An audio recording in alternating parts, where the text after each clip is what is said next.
This bike is essentially the ultimate vintage European sport touring machine.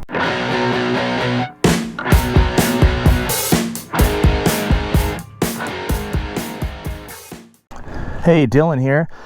Got a little bit of winter gear going on because it's cold. It's December 5th, 2022. We're doing a video where I need a lot of notes, and so I thought I would start in the shop, show you some of my notes. I think on this bike, this is a used bike that we're doing today, and it's just got a lot of custom stuff. So it's this BMW here, and what do they say about it? Started life as, if you've watched my stuff before, I'm not a BMW expert. I'm an expert on a few bikes.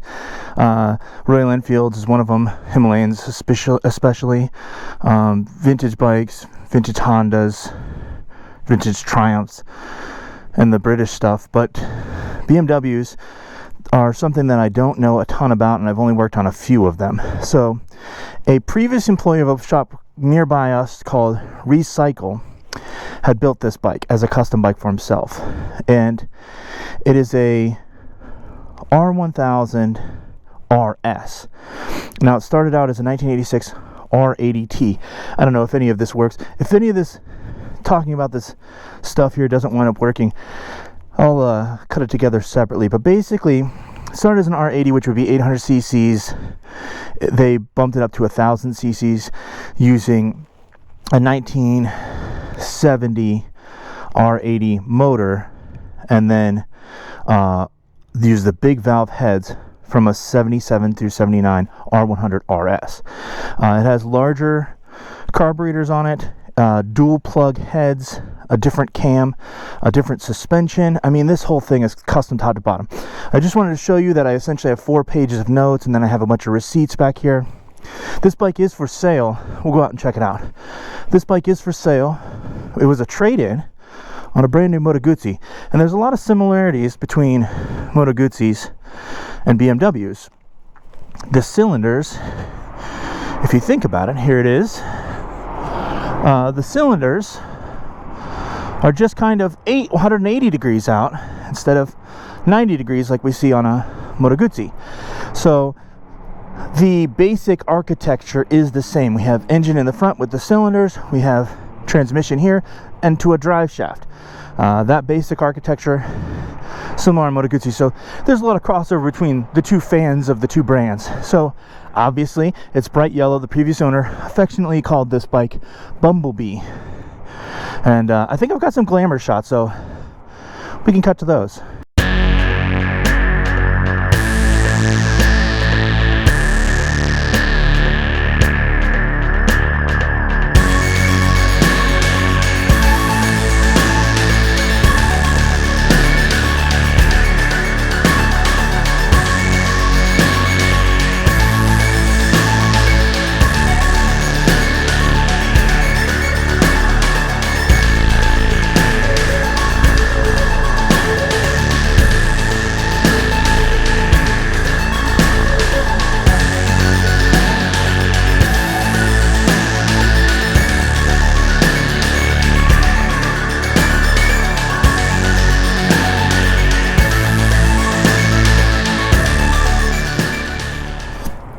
All right, now that you've seen detailed stuff of the bike, and I've got a kind of a different camera mount, I'm worried about getting the right angles on this one, so I think I should just hop on it, let you know what it's like to ride it, and then if I need to cut in more detailed stuff. But basically for me, the highlights are larger displacement, so it's 1,000 cc. We've got, you know, this bike is essentially the ultimate vintage European sport touring machine. And I put emphasis on machine because if you've ever ridden a bike like this or the Moto Guzzis, these are called airhead BMWs, that era, and they're very mechanical feeling. You can feel there's metal pumping away underneath you, and you know, that's what I think is the coolest thing about vintage bikes, is that it's more simple and, you know, less, I don't know how to explain it. There's no electronics, you know what I mean? There's no computer on this motorcycle, so it's just more of a basic technology, and in some ways more reliable, in some ways less reliable, but there's more romance to it, you know what I mean?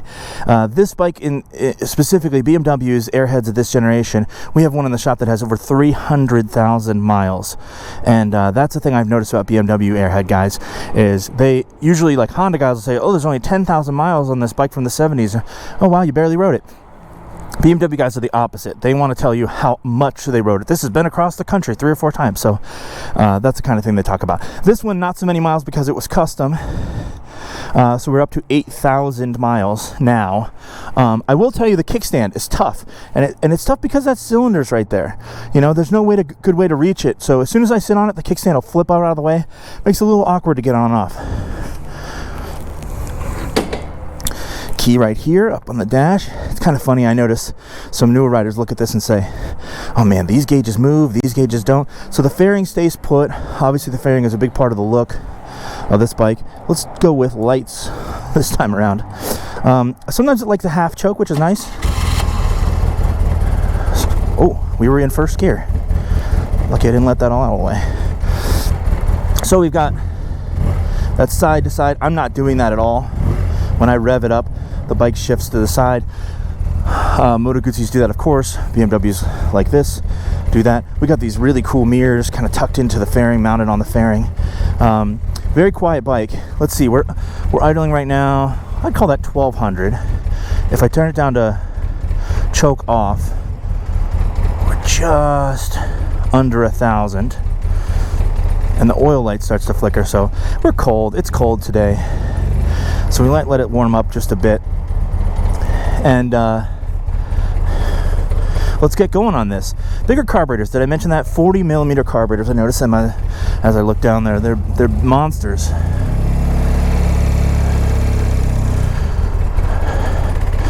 So this bike has a sport touring riding position.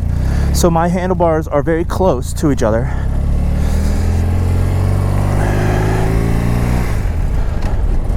You know, they're very narrow handlebars, and my feet are far forward, not back. I'm not leaned over too much. I am still kind of upright.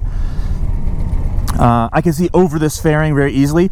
I have no idea how that comes across on camera, but for me, this is not even part of my vision.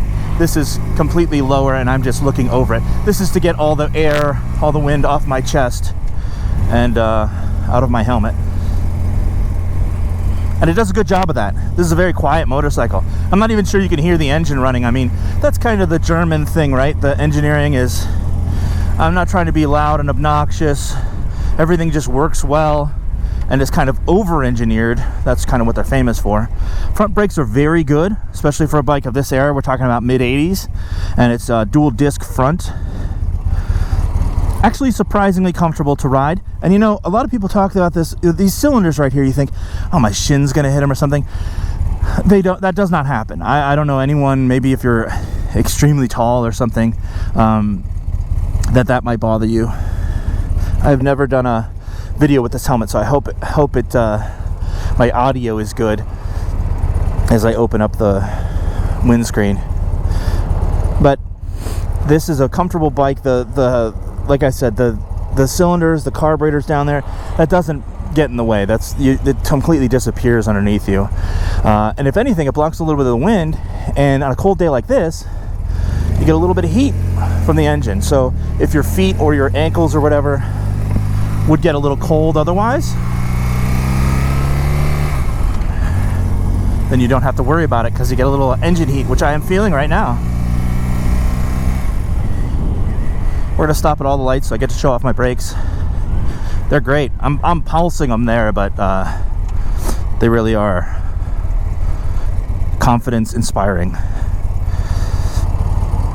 This bike's easy to drive slow. Sometimes a big bike like this, with the bags and the riding position leaning forward with the smaller bars, might be hard to ride you know, the parking lot, or right now, you know, I'm going 10 miles an hour and coming to a stop again. So it's really actually pretty easy, and I think that's because the seat height is wide but relatively low, and so I can put both my feet are completely flat on the ground, and that makes it extremely easy to control. This does feel like a big motorcycle. I mean, I guess the modern equivalent of this would kind of be a BMW, you know, 1000cc or plus touring or sport touring bike. And you know, that modern equivalent would be at least 500 pounds. And I don't think this is that much. I bet this is more like 450.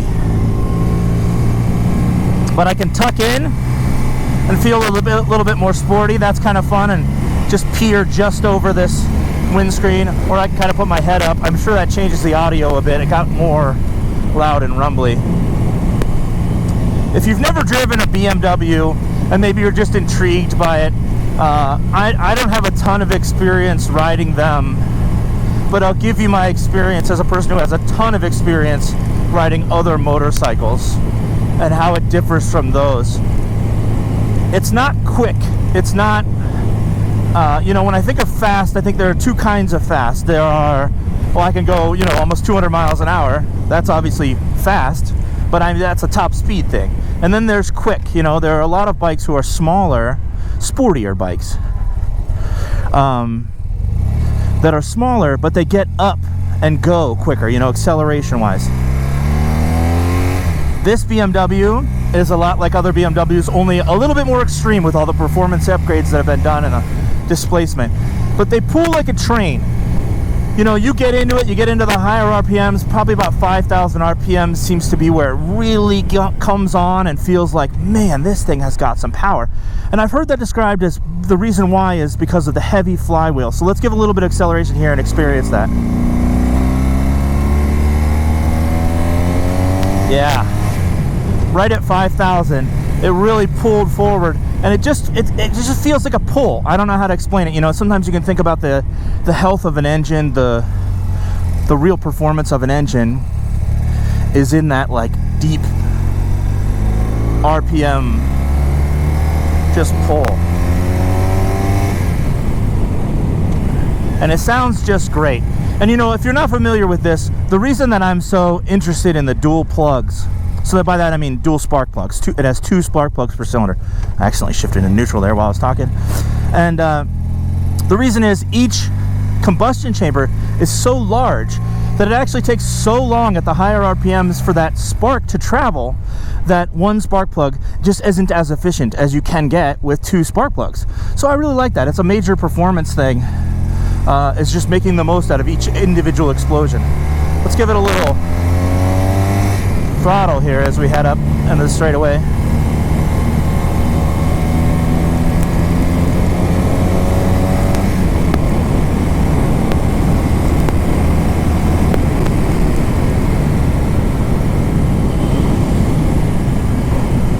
It feels very windy to me, so I'm going to slow down just to make sure you can actually hear what I'm saying. But we got up to 70 miles an hour indicated there. You know, it wouldn't be much of a tour if it couldn't go 70 with ease, and it absolutely does. I'm not even in top gear here, so this 1000 cc's, just that heavy flywheel, the drive shaft, everything's working in tandem to just make it a real high-speed bike with complete low effort. You know, this thing is just easy to ride. That big fairing keeps all the wind right off your chest. You're more aerodynamic than you otherwise would be with your body catching all that wind. Can't tell what this guy's gonna do. So we'll stay here for a second, we'll talk about it. So like I said, the previous owner was a master mechanic at this place, Recycle, which is out in Lathrop, which is just like maybe half an hour, 45 minutes east of here, which is Columbus, Ohio is where we are. And they are the guys. They are known for airhead BMWs. This exact era of BMWs, they are just, you know, across the country, they're known as the experts. So this guy was working there at the time. One of the highlights I didn't mention, I forgot to mention about as I whip around wildly checking the traffic here. was that this guy's receipts, the original guy who put this together, totaled up to over $9,000. And that's with the employee discount. So this guy worked at the BMW shop, had help from all the other mechanics there, and was buying his parts at cost. And he spent $9,000 on this. You know, this is sort of his opus, if you will. And, well, I've heard that I should be in neutral here. Someone warned me on one of my other videos, you know, this bike has a single plate dry clutch. And on one of my Moto Guzzi videos, somebody said, oh, if you can help it, don't hold in the clutch at the lights. If anyone knows why, this guy didn't explain why. Something about there was a bearing in there. I don't know. Something that he thought wasn't going to survive very long if I was holding the clutch in all the time. So here I am, not doing it at this light, because I caught it right at the beginning of turning red. Well, anyway, back to the mechanic that had done this. I don't know the guy personally or anything. Yikes. But that's a pretty interesting pedigree, especially if you're buying a vintage bike. You know, this would be like buying a guitar from a master luthier or something like that. These are people who know these motorcycles better than anybody. This would be like buying a Himalayan from us, or a modern Royal Enfield that had some miles on it or whatever, or had been redone or had been customized. And speaking of, so this bike is for sale for $6,500, which I actually feel like is quite a bit lower than it's worth. But like I said, it was a trade-in. This isn't our normal thing. I really do like this motorcycle a lot. I might even go ride it, because this is probably one of our last nice days. I might even go ride it after this video, because it's just so smooth, it's just so fun, it's comfortable. You feel like a time machine. I say this a lot about vintage bikes, but this one especially feels like a bike that a guy might have customized in the mid to late 80s and used all the best parts from all the different years of BMWs and made his dream bike. And so that's essentially what you're getting here. But back to the price, I don't usually mean for these to be sales videos. The intention of this video specifically is to just show you what it's like to ride it. And it's a Euro Sports time machine. And the price, like I said, I think this bike's really worth $8,000 or $9,000, but it's not our thing. You know what I mean? We're not experts on this, and I like having it in the shop. It's bright yellow, it's beautiful, it photographs just wonderfully. But I don't need to make a profit on BMWs. I'm not trying to be the BMW guy. When we first started this business, I wasn't quite sure where we'd wind up specializing.